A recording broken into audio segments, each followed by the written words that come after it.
Hello everyone. Ano-ano ang mga DNR online services na pwede nating i-avail as their client? Ang DNR through the Environmental Management Bureau, meron tayong Company Registration System or CRS. At dito po makikita nyo on the screen, the Company Registration System na ginagamit po ng mga kanilang client para po sa registration ng company profile.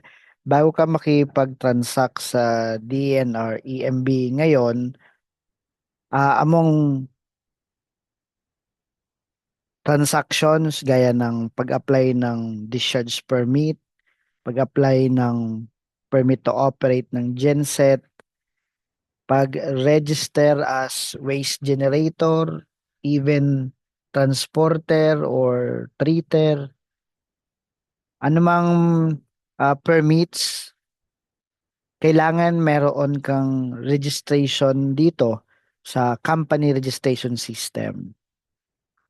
So isa yan sa online services ng DNREMB, ang online registration ng company profile.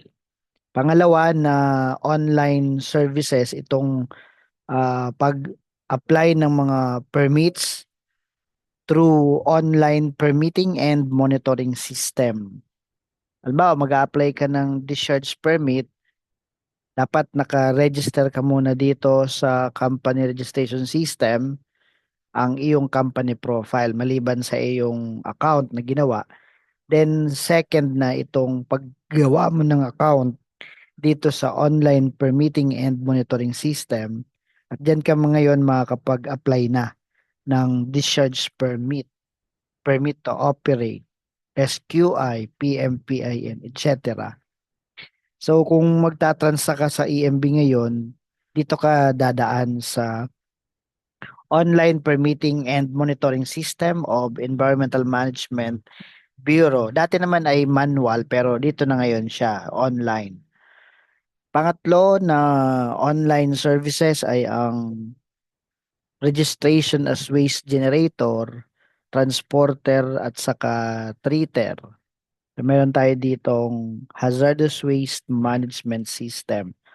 So kapag ka magre-register ka, halimbawa gusto mo mag-register as transporter, treater, all the more pagka waste generator, dadaan ka dito sa system na to.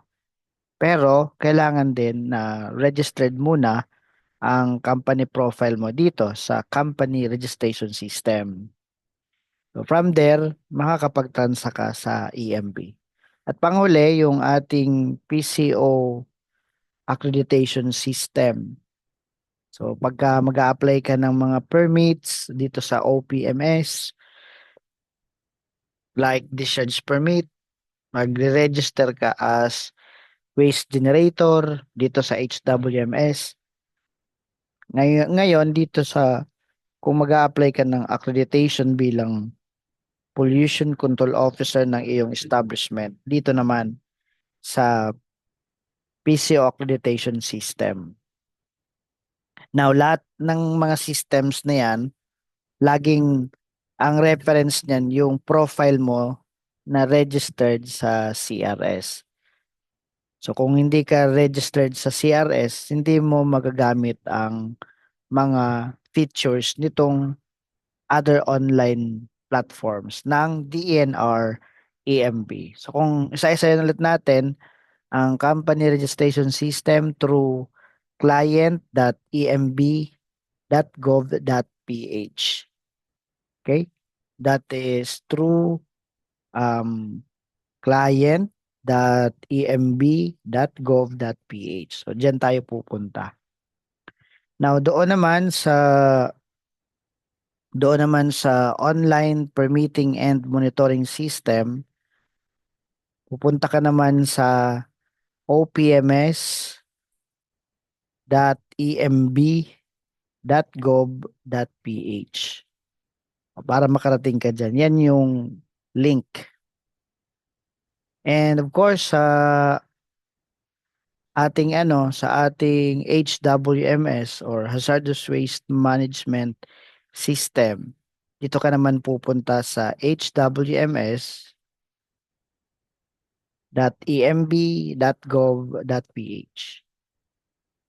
para makarating ka sa Hazardous Waste Management System. At panghuli, yung sa ating PCO accreditation system, pupunta ka through pco.emb.gov.ph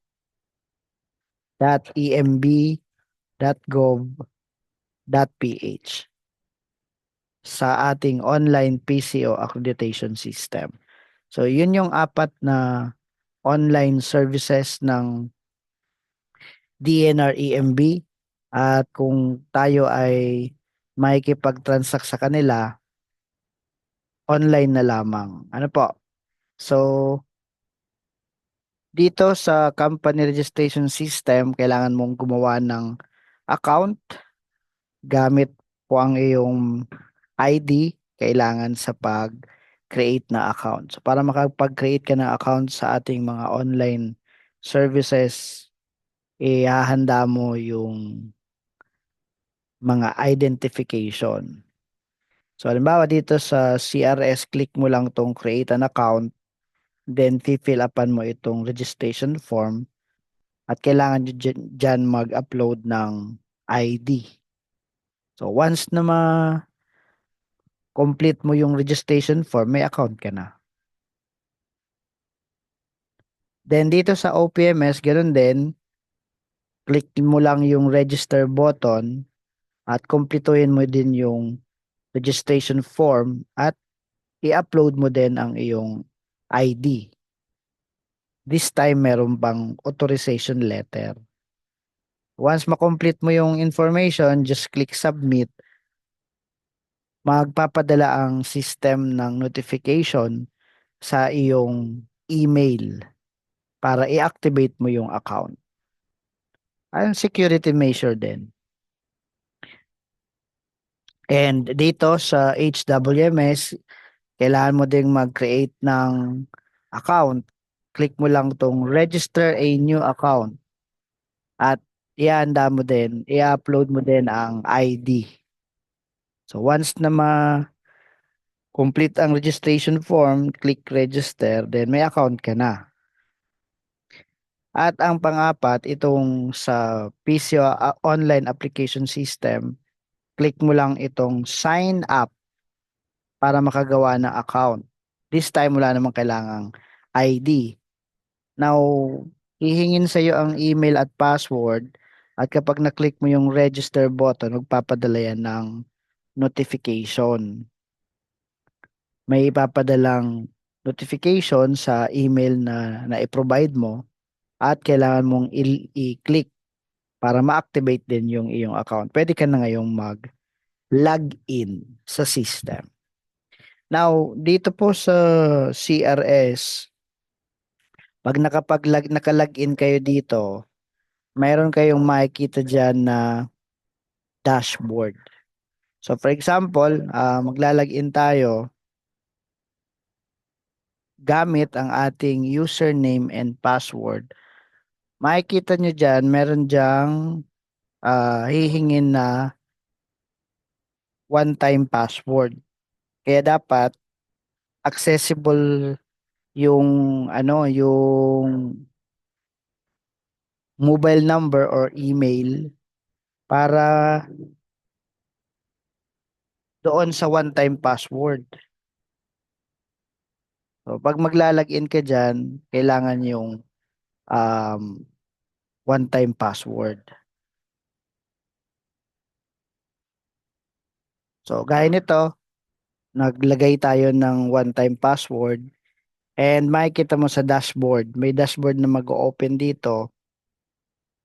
Makikita mo ang iyong company reference ID or let's say CRS ID. Ito yon. Once meron kang registration ng company profile at approved ng concerned regional office ng EMB. So mahalaga itong CRS ID dahil pag nag-login ka sa other online services, halimbawa OPMS. Pag maglalagin ka dito for the first time, hihingin sa'yo ang, well, password din, one-time password din. Eventually, yung CRS ID, itong ID na to, hihingin yan dyan sa Online Permitting and Monitoring System.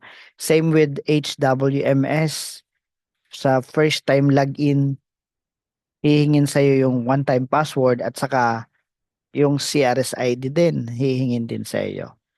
Isa pa sa hinihingi, yung date kung kailan yan na-approve. Itong nakalagay sa input approve, kailan, anong date. So, pag mag-login ka dito sa OPMS, HWMS, hihingin sa'yo yung CRS ID at yung date of approval ng registration. So kung pagka hindi ka pa registered dito sa CRS, wala ka pa nito, paano ka ngayon makaka-login sa OPMS, HWMS para ma-access yung features? Makakapag-login ka dahil may account ka, pero yung features niya, halimbawa, as shown on the screen, mag-login tayo gamit ang ating ginamit na email at saka syempre yung password. Makikita mo dito, may mga kompletong features. Like may discharge permit button, may permit to operate button na usual na transaction natin sa DNR EMB. Pag hindi ka pa registered dito sa company registration system, wala ka pa nitong CRS ID, hindi mo makikita yung mga features na ito. So, kaya yun ang uunahin. Kung gagawa tayo ng simple diagram, kailangan mo munang mag-register sa CRS. And then, after nyan,